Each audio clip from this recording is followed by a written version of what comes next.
एक अरब रियासत में एक बहुत ही ताकतवर और रोबीला राजा राज करता था। उसे अपनी बहादुरी के कारण जंगल का शेर कहा जाता था। उसका महल बहुत बड़ा था, लेकिन वह उसे और भी फैलाना चाहता था। महल के बिल्कुल बगल में एक बहुत पुरानी और टूटी फूटी झोपड़ी थी, जिसमें एक गरीब बूढ़ी औरत रहती थी।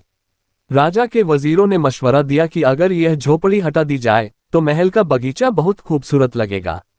राजा ने बुढ़िया को महल बुलाया और कहा, मैं तुम्हें इस झोपड़ी की अच्छी कीमत दूंगा, तुम इसे खाली कर दो।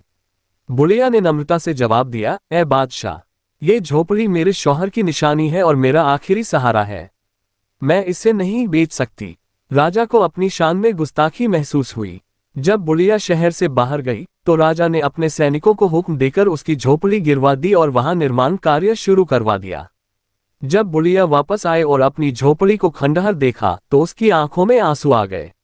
वह महल नहीं गई, बल्कि उसने आसमान की तरफ हाथ उठाए और कहा, ए अल्लाह, जब मेरी झोपड़ी गिराई जा रही थी तो मैं यहाँ मौजूद नहीं थी, पर तू तो यहाँ मौजूद था। कहा जाता है कि उसी रात राजा ने एक भयानक सपना देखा और उसे अपनी गलती का एहसास हुआ।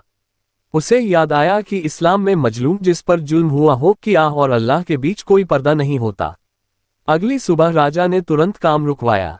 उसने बुढ़िया को बुलाया और न सिर्फ उसकी झोपड़ी वापस बनवाई, बल्कि अपनी गलती के लिए उससे माफी भी मांगी।